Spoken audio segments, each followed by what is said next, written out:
하나님의 말씀은 창세기 16장 6절에서 10절까지의 말씀입니다. 저와 여러분이 한 목소리로 읽도록 하겠습니다. 아브라함이 사라에게 이르되 당신의 여종은 당신의 수중에 있으니 당신의 눈에 좋을 대로 그에게 행하라 하매 사라가 하갈을 학대하였더니 하갈이 사라 앞에서 도망하였더라. 여호와의 사자가 광야의 샘물 곁 곧 술길 샘 곁에서 그를 만나 이르되 사라의 여종 하갈아 내가 어디서 왔으며 어디로 가느냐. 그가 이르되 나는 내 여주인 사라를 피하여 도망하나이다. 여호와의 사자가 그에게 이르되 내 여주인에게로 돌아가서 그 수하에 복종하라. 여호와의 사자가 또 그에게 이르되 내가 내 씨를 크게 번성하여 그 수가 많아 셀 수 없게 하리라. 아멘. 지난주에 보았던 것처럼 하갈이 여주인 사라의 학대를 피해서 도망을 갔습니다. 하갈은 애굽 사람이기 때문에 지금 있는 곳을 떠나서 애굽으로 발걸음을 돌린 것입니다. 하갈이 가나안 땅과 애굽의 중간 지점인 술길 샘 곁에 왔을 때에 하나님께서 드디어 말씀하기 시작하십니다. 하나님께서 하갈이 가나안 땅에 있을 때나 가나안 땅을 떠날 때에 바로 말씀하시지 않고 술길에서 말씀하신 이유가 있다고 저희가 함께 공부했습니다. 첫 번째 이유는 하갈이 가나안을 떠날 때에 여주인 사라에 대한 분노와 증오와 실망감 때문에 하나님께서 무엇을 말씀하셔도 들을 귀가 없었기 때문입니다. 따라서 하나님께서는 하갈이 가나안에 있을 때나 가나안을 떠나는 그 순간부터 계속해서 말없이 하갈을 술길까지 계속해서 따라오셨다라고 하는 것입니다. 그리고 하갈의 마음의 폭풍이 점점 잠잠해지자 술길 샘 곁에서 드디어 말씀하기 시작하신 것입니다.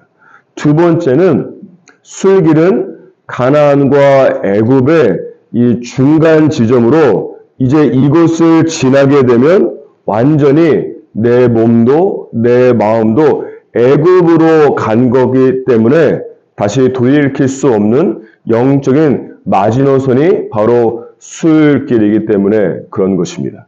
따라서 하나님께서는 너무 늦지도 않고 너무 빠르지도 않게 가장 최적의 타이밍에 하갈의 인생에 개입하시고 말씀하기 시작하신 것입니다.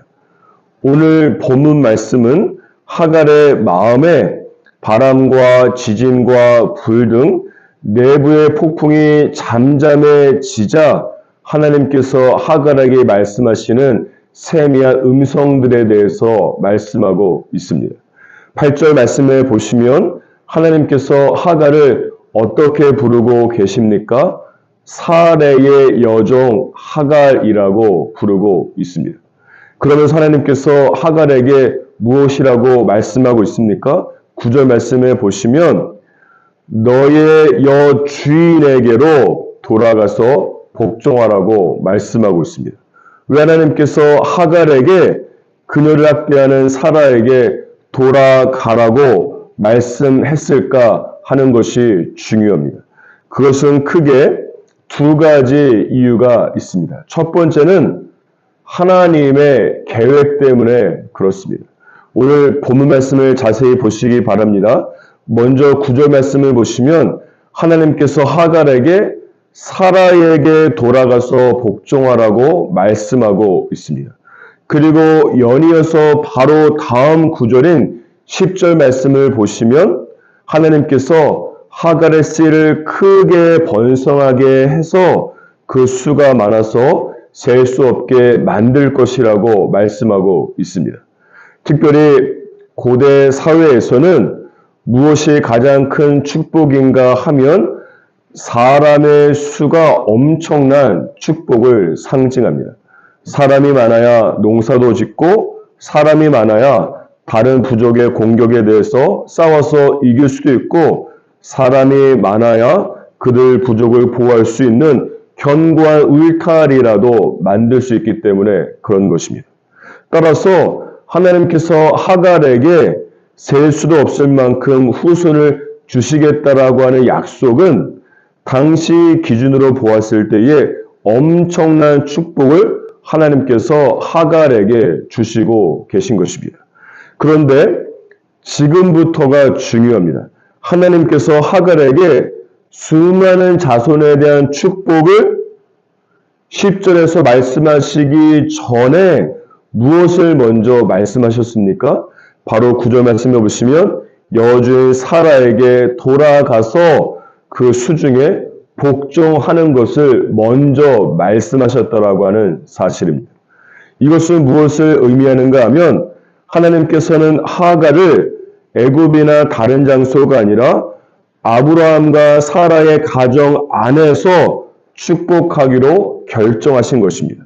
아브라함과 사라의 가정이 임신한 하갈을 보호해 주고 출산 후에 아들 이스마엘을 키우는 데에 필요한 것들을 많이 제공할 수 있기 때문에 그런 것입니다.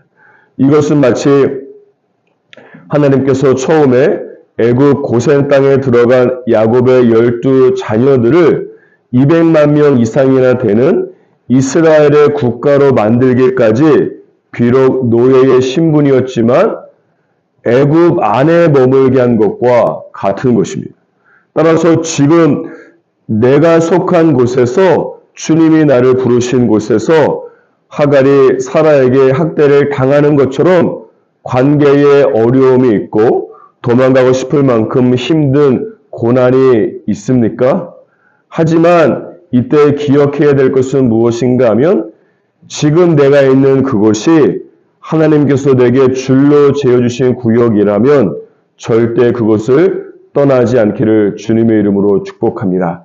비록 그곳에서 사람들과 충돌하고 일방적으로 학대를 당하기도 하고 또한 고난이 있을지라도 그것은 하나님께서 나를 영적으로 훈련시키고 성장시켜서 축복하기로 결정하신 하나님의 인큐베이터와 같은 장소이기 때문에 그런 것입니다. 하나님께서 때가 되면 아브라함을 다른 장소도 이동하게 하신 것처럼 하나님께서 때가 되면 바로 여러분을 또한 다른 장소로 이동하게 하실 것입니다. 하나님께서 이스라엘을 70명에서 200만 명 이상으로 만드신 다음에 애굽을 떠나게 하셨고 하나님께서 또한 하갈의 아들 이스마엘이 15세 정도가 되었을 때에 하갈을 아브라함과 사라의 가정에서 떠나게 하신 것처럼 하나님께서 하나님의 때가 되면 여러분을 또한 다른 장소로 이동시키실 것입니다. 하지만 지금은 하갈이 힘들더라도 아브라함의 가정을 떠나지 않고 머물러 있는 것이 하나님께서 하갈을 축복하시기 위한 계획이기 때문에 그 자리에 머물러 있어야 되는 것입니다. 두 번째는 권위자에게 순종할 때에 하나님께서 예비하신 축복이 풀어지기 때문에 그렇습니다. 위에서도 살펴보았지만 이 9절과 10절 말씀의 순서가 매우 중요합니다. 9절에서는 사라에 대한 순종을 말씀하고 있고 10절에서는 셀 수도 없는 수많은 후손의 축복에 대해서 말씀하고 있습니다. 따라서 하나님께서는 하갈이 먼저 하갈의 권위인 사라에게 순종을 해야만 하나님께서 예비하신 놀라운 축복이 하갈에게 풀어질 수 있음을 말씀하고 있는 것입니다. 오늘 본문 말씀 9절과 10절의 순서를 통해서도 알 수 있지만 요한복음 10장 10절을 통해서도 권위에 순종할 때에 하늘의 축복이 풀어지는 것을 알 수 있습니다. 요한복음 10장 10절 말씀을 보면 권위자인 목자는 양으로 하여금 생명을 얻게 하고 더 풍성하게 얻게 한다라고 말씀하고 있습니다. 이것은 하나님께서 한 사람을 축복하시는 영적인 원칙입니다. 하나님께서는 한 사람을 그 사람 위에 세우신 권위자들을 통해서 그 사람을 축복하기 원하십니다. 하나님께서는 권위자들을 통해서 그 한 사람에게 생명을 주기를 원하고 풍성함을 주기 원하시기 때문에 그런 것입니다. 그러므로 하나님께서는 하갈이 주님께서 줄로 재어주시는 구역인 아브라함의 가정 안에 머물며 또한 주인인 사라에게 순종하기를 원하시는 것입니다. 그래야만 하갈이 아브라함의 가정 안에서 이스마엘을 출산하게 되고 더 나아가서 생명과 풍성함을 경험한 다음에 셀 수 없는 민족을 이룰 수 있기 때문에 그런 것입니다. 하갈은 애굽 사람으로서 가나안 땅까지 와서 사실 사라의 여종이 되었습니다. 그런데 하갈이 아브라함의 자녀를 임신하게 되면서 사라가 하갈을 학대하게 되지 않았습니까? 그래서 하갈이 사라를 피해서 도망 나온 것이지만 문제의 발단은 무엇입니까? 그것은 창세기 16장 4절 마지막 부분에 보면 하갈이 임신한 다음에 사라를 멸시했다라고 말씀하고 있습니다. 그 결과 사라가 모욕감을 느끼게 되고 하갈을 학대하게 된 것입니다. 하갈과 두 사람 사이의 표면적인 문제는 하갈의 임신으로 보입니다. 하지만 두 사람 사이의 근본적인 문제는 하갈의 근본적인 문제는 무엇인가 하면 하갈이 자신의 위에 있는 권위자에게 순종하지 못하는 마음이 가장 근본적인 문제가 되는 것입니다. 그렇기 때문에 오늘 본문 말씀 8절에 보면 하나님께서 하갈에게 말씀하신 첫 마디 말씀이 무엇입니까? 사레의 여종 하갈이라고 말씀하고 있는 것입니다. 그리고 9절 말씀에서도 보면 하나님께서 하갈에게 사라를 말씀하실 때에 너의 여주인이라고 다시 한번 강조하고 계신 것입니다. 이것은 하나님께서 하갈 너가 종이고 사라는 하나님께서 하갈 위에 세우신 권위자인 것을 말씀하고 있는 것입니다. 그리고 종과 주인의 관계에 대한 하나님의 뜻은 무엇입니까? 골로새서 3장 22절에 보면 종들아 모든 일에 육신의 상전들에게 순종하되 사람을 기쁘게 하는 자와 같이 눈가림만 하지 말고 오직 주를 두려워하며 성실한 마음으로 하라고 말씀하고 있습니다. 또한 로마서 13장 1절 말씀 안에도 보면 각 사람은 위에 있는 권세들에게 굴복하라. 권세는 하나님께로 나지 않음이 없나니 모든 권세는 다 하나님께서 정하신 것이라고 말씀하고 있습니다. 따라서 사라의 학대를 피해서 가나안을 떠난 하갈에 대한 하나님의 뜻은 두 가지입니다.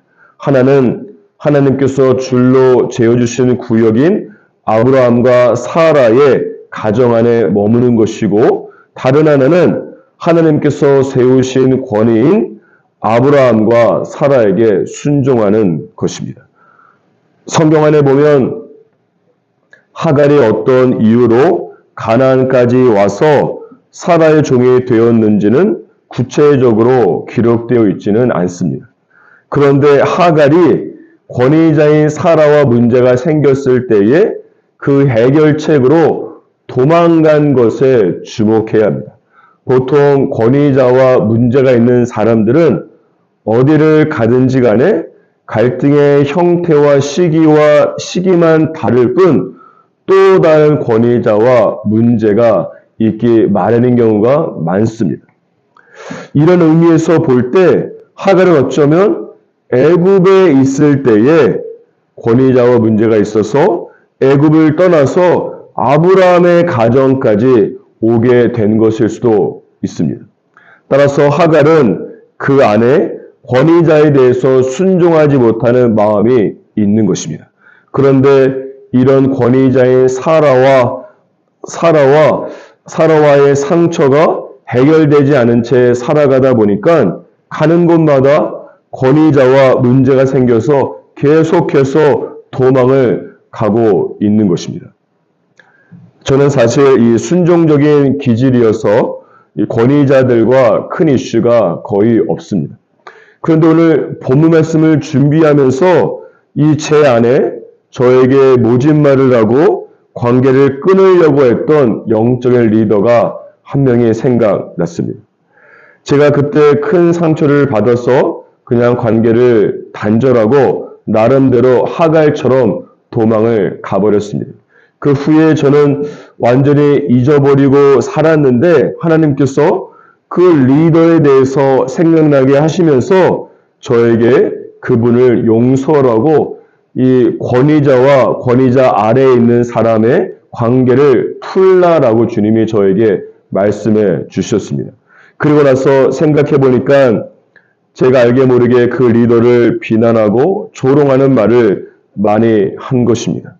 저에게 너무 큰 상처를 준 사람이지만 하나님께서 말씀하시니 어렵게 기도하면서 용서하기로 결정을 했습니다. 하나님께서 저에게 원하시는 것은 권위자에 대한 순종이고 저를 힘들게 한 권위자를 다루시는 것은 저의 소관이 아니라 하나님께서 직접 다룰 것이라고 저에게 말씀해 주셨습니다. 그리고 지금까지 계속해서 제 입에 오르내리던 그 리더에 대한 비방이 완전히 사라지게 되고 그동안 막혔던 영적인 자유함과 기쁨을 누리게 되었습니다. 사랑하는 여러분, 하갈에게 그녀를 학대하는 사라가 있었듯이 어쩌면 여러분에게도 어려움을 주고 있는 이런저런 모양으로 학대하는 권위자가 있을 수 있습니다. 오늘 하나님께서 여러분에게 원하시는 것은 그 권위자에 대한 용서와 순종이라고 믿습니다.